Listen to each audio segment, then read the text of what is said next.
Hi guys, welcome back to my channel. If you're new, my name is Shereen and I am so glad you're here. And welcome to my kitchen. I am so excited to be in the kitchen with you today because I am making something that is super special and I only make it at this time of year. And that is Kahk El Eid. Kahk El Eid is a cookie that is made only on Eid. So just once a year we make this cookie and I absolutely love it with tea or milk tea. It's really delicious. It's not just the deliciousness of the cookie, it's the memories making this cookie brings back for me. I am from Egypt and ever since I can remember, we have made this cookie every single Eid. And it wasn't just our household that was making this cookie.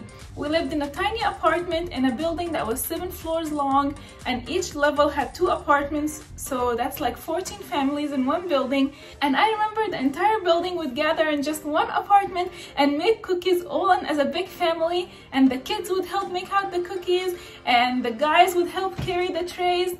And the story about carrying the trays is we would make so many cookies that none of the 12 homes had an oven big enough or strong enough to bake those cookies.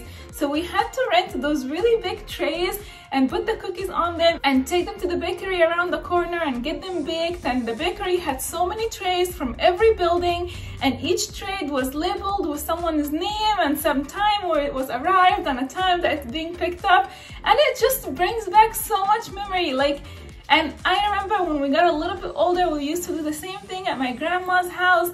And then when we moved here to the USA, we used to do the same thing at my mom's house. And now I'm finally doing it in my own home. Not only that, but the recipe I'm sharing with you is my mom's recipe. So it's really good, much better than a recipe I would have come up with on my own. And I'm sure my mom got it from her mom and her mom. So without further ado, let's get started. So the first thing you want to do is make your filling if you choose to have fillings in your kahk. For the purpose of this video, I'm gonna make one tray with fillings and one tray without the fillings so that you can choose whatever you want to try in your house.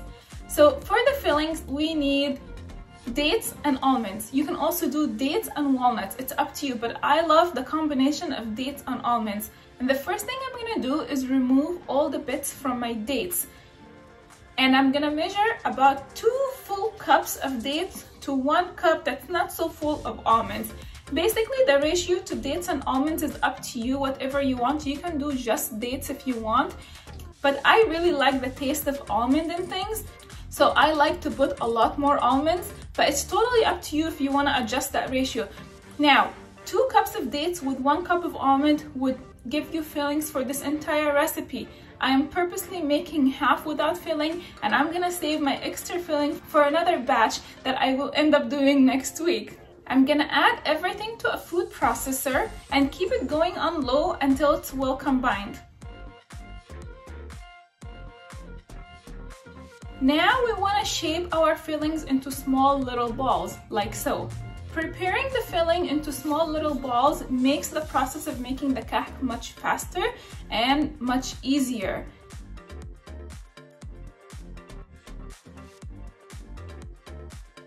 Now that I have my fillings all ready to go, I'm gonna set that aside and start working on the kahk. Kahk is very tricky when it comes to the ratio of flour to ghee.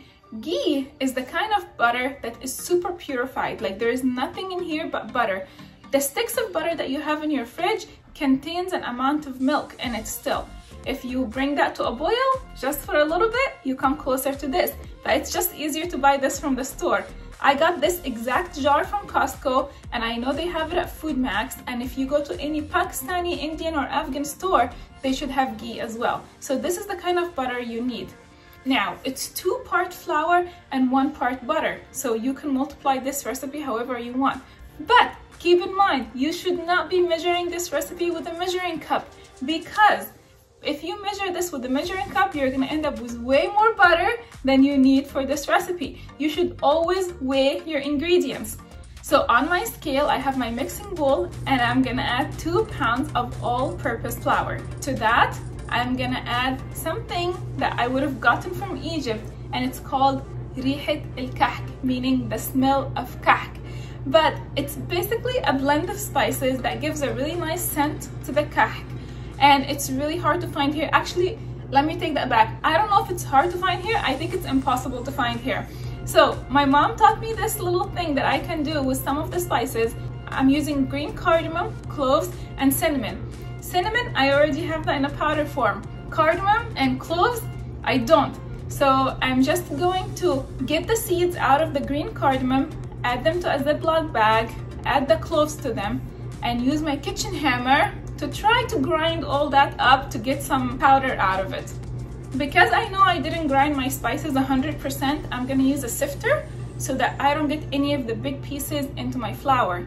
And to that, I'm gonna add a 1/4 teaspoon of powdered cinnamon. As you can see, there is a good amount of spices on my flour. Next, I'm gonna add some sesame seeds. To my 2 pounds of flour, I'm adding 4 tablespoons of sesame seeds. Sesame seeds are optional, just like the fillings are. But I love sesame seeds. In fact, I think I put a little too much. So if you don't have as much, or you feel like leaving it out or putting just a little bit, go ahead, you do you. I'm gonna give everything a blend, and now my flour is ready for the ghee. Now, you don't just add the ghee, you have to almost burn the ghee to get this right. So what I'm doing is I have a saucepan on my scale again, and I'm gonna weigh 1 pound of ghee because I have 2 pounds of flour. And I'm gonna add that to medium heat until it starts to bubble. Be careful not to burn your butter, but you do want it almost burned, because when your butter makes contact with the flour and it's almost burned, it creates that taste that you only taste in kahk. I don't know how to explain it, but try it, it's so good.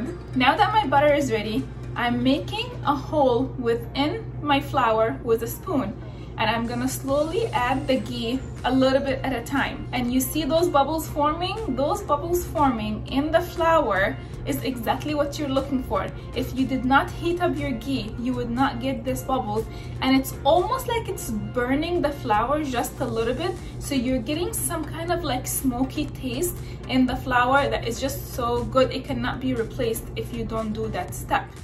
Now I'm turning on my mixer slowly to get everything incorporated.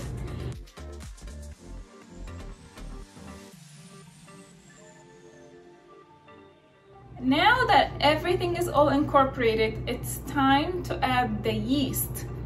Yes, we are gonna add yeast to this, but be careful. Right now, your mixing bowl is super hot because the ghee was really hot, and you want your dough to cool down before you can introduce the yeast. If you introduce the yeast too early, while your dough is still too hot, the hotness of the dough is gonna kill your yeast, and your yeast is not going to be effective. While we're waiting for the ghee to cool down, we are going to prepare the yeast. I'm adding a 1/4 cup of milk to my measuring cup, and I'm gonna microwave it for 15 seconds. Now, I'm adding 1/2 teaspoon of yeast and 1/2 teaspoon of sugar to my warm milk. Give that a stir and let it sit for at least 5 minutes. In those 5 minutes, your dough will have cooled down just enough to introduce the yeast. Here is the yeast, all bubbly and ready to go. Add that to the dough and make sure your blender is running to incorporate everything. To that, we're still gonna add another 1/2 cup of milk, but we're gonna add that milk very slowly. So I'm doing a 1/4 at a time. So in total, we've used 3/4 cups of milk, 1/4 for the yeast, and 1/2 on its own, slowly adding it to the dough. Give that a mix until you feel like everything is incorporated. And the real test is when you take a piece of dough and you're able to form it into a ball in your hand, and it's not cracking from the edges and it's perfectly soft, that's how you know your dough is done. Now, to shape my kahk. This is the most exciting part of this video. I'm telling you, if you've made kahk before, you know my excitement. And if you haven't, get this, and I swear it's a life changer. Last year, I discovered this. I got it from Amazon. It's a cookie mold. Look at this. It has a mold from the inside. You just put your dough and you press on it, and it makes a beautiful shape on your kahk. And I'm so obsessed with it. I bought the whole set from Amazon. It has a small square, a small round, a big square, and a big round. I absolutely love them. I have not used the big ones last year or this year. I just think the small ones are so freaking cute that I haven't had the need to use these. But it's such a great product for kahk. It's exactly what it needs. Not only that, but there's different molds. So I can remove this piece and put this instead for a different shape of flower. And same goes with the square one, and same goes with the big ones. So because I love these so much, and I'm doing a tray with fillings and a tray without, I am using the round one to shape the tray with the filling, and I'm using the square one to shape the tray without. That way, when we're eating, we know which one has filling and which one doesn't, and everybody can grab whichever kahk they want to try.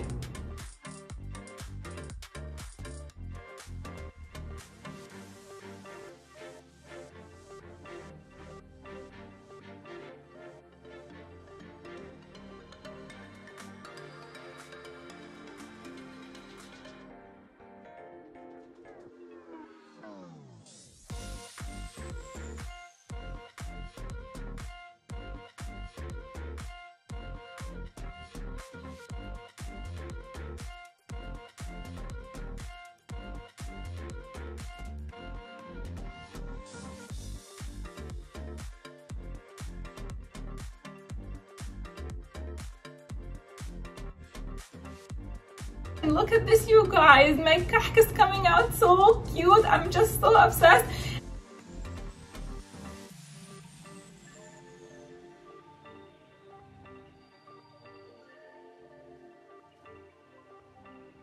Now I have a full tray of kahk with date fillings.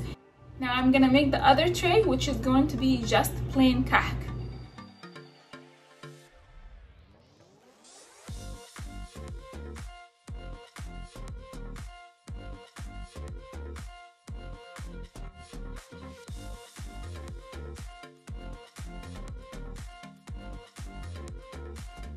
And look at it, it's coming out so cute. Also, I can't get over it.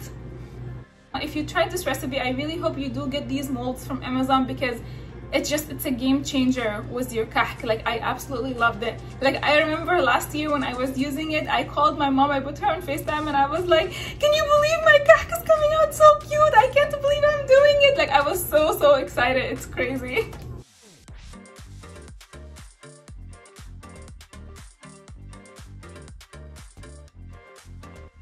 Now that I have my two trays all done and ready, we have to let them rise for a couple of hours.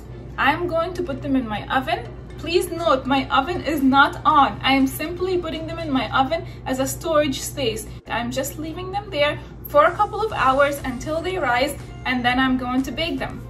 And you know that they're ready when you open your oven. If you're storing it in the oven like I am, if you open your oven and you just smell the cookie, like you're gonna smell butter and yeast and flour all at once, you know that it's been sitting there for a good amount of time and it's ready to be baked. I am going to bake it in the oven on 450 degrees for just 10 minutes, or until you look at the bottom and you notice it's starting to turn brown, and then I'm gonna broil it for just a minute or two. Then you remove it out of the oven, let it cool down.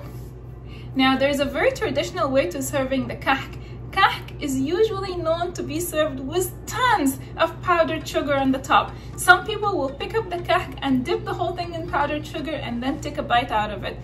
And that's because, if you notice, the actual cookie dough itself does not have any sugar, with the exception of the half teaspoon of sugar we added to the yeast. But that's just for the yeast. It's not for flavoring the kahk. The kahk sweetness comes from the filling, because it has dates, or the ones with no fillings typically have powdered sugar on the top.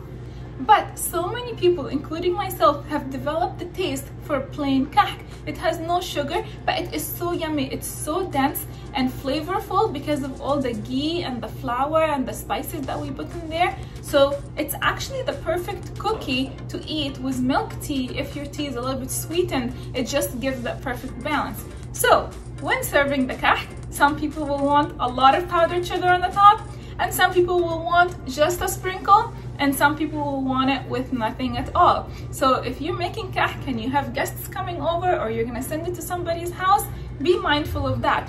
What I like to do is stack my kahk in 2 or 3 layers.